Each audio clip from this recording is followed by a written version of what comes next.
Mesdames et messieurs, chers internautes, bonsoir. Bienvenue à ce nouveau rendez-vous de la Minute de la Transition, un concept élaboré pour vous et qui a pour objectif de décrypter toutes les actions initiées dans le cadre de la transition.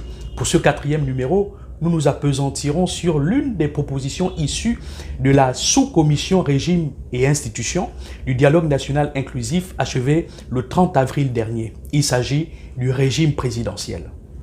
Alors, qu'est-ce que c'est qu'un régime présidentiel? C'est-à-dire, quelles en sont les caractéristiques? Sous quel régime le Gabon fonctionne-t-il actuellement? Autant de problématiques qui méritent d'être explicitées pour une meilleure compréhension de tous. Alors, c'est quoi un régime présidentiel? Disons qu'il s'agit d'un système politique qui se caractérise par la séparation des pouvoirs et par la non-responsabilité de l'exécutif devant le législatif.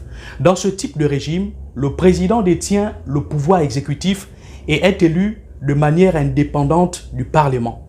Il ne dispose pas de l'initiative des lois et n'est pas politiquement responsable devant le Parlement, mais peut être soumis à une procédure d'impeachment pour des crimes spécifiques. Qu'est-ce que l'impeachment? En clair, il s'agit d'une procédure de destitution ou de mise en accusation, notamment utilisée aux États-Unis pour sanctionner des hauts fonctionnaires, y compris le président, pour des crimes graves tels que la trahison, la concussion et d'autres crimes et délits. Vous l'avez compris, sous un régime présidentiel, le président peut être destitué en cas de crime grave. Contrairement au régime parlementaire, dans un régime présidentiel, il n'y a généralement pas de poste de Premier ministre. Dans ce type de régime politique, le président est à la fois le chef de l'État et le chef du gouvernement, exerçant le pouvoir exécutif de manière autonome sans la présence d'un Premier ministre pour diriger le gouvernement. Le rapport politique issu du dialogue national inclusif a recommandé l'adoption d'un régime présidentiel dans la future constitution. Mais alors, sous quel régime fonctionne le Gabon actuellement? La réponse est claire. Le pays fonctionne sous un régime semi-présidentiel où le président de la République est le chef de l'État. Ce système politique est défini par la Constitution à travers la loi numéro 3/91 du 26 mars 1991. Et comment fonctionne ce dernier? C'est simple, il combine des éléments du régime présidentiel et du régime parlementaire. Par exemple, le chef de l'État, c'est-à-dire le président, est élu au suffrage universel direct comme dans le régime présidentiel. Mais le gouvernement est responsable devant le Parlement comme dans un régime parlementaire. Le Premier ministre peut donc être révoqué par le Parlement. Les principales caractéristiques d'un régime parlementaire sont les suivantes. Un président élu au suffrage universel direct, qui est le chef de l'État, un Premier ministre nommé par le président, mais qui doit aussi avoir la confiance du Parlement, une responsabilité du gouvernement devant le Parlement qui peut le renverser.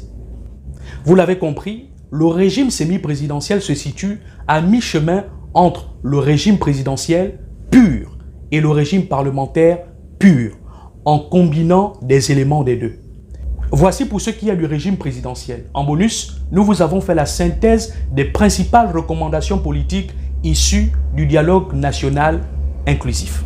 Premièrement, adoption des régimes présidentiels dans la future constitution avec un mandat de 7 ans renouvelable une fois pour le président qui sera à la fois chef de l'État et chef du gouvernement. Deuxièmement, le renforcement des pouvoirs du Parlement qui sera bicaméral et pourra destituer le président dans certains cas.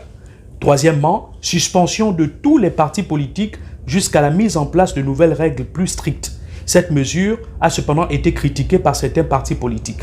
Quatrièmement, maintien de la durée de la transition à 2 ans avec une option d'1 an supplémentaire en cas de force majeure. Cinquièmement, mise en place d'une assemblée constituante chargée de rédiger la future constitution qui sera soumise à un référendum en juin 2024. Ainsi, les recommandations clés portent sur le passage à un régime présidentiel, le renforcement du Parlement, la suspension temporaire des partis politiques et la rédaction d'une nouvelle constitution. Et puis, le président de la transition, le général de brigade Brice Clotaire Oligui Nguema, a procédé ce mardi 7 mai 2024 à la nomination de 21 personnalités devant composer le bureau du Conseil constitutionnel national, qui aura pour mission de rédiger le projet de la nouvelle constitution qui sera soumise à l'Assemblée constituante.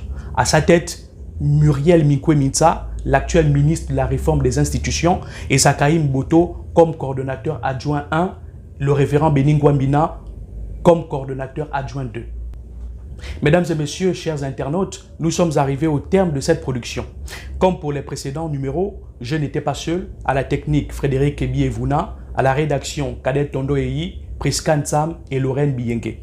Avant de prendre congé de vous, j'aimerais appeler toutes les bonnes volontés à soutenir ce programme. Vous pouvez nous contacter au numéro qui s'affiche au bas de l'écran. Merci et à très bientôt. D'ici là, portez-vous bien.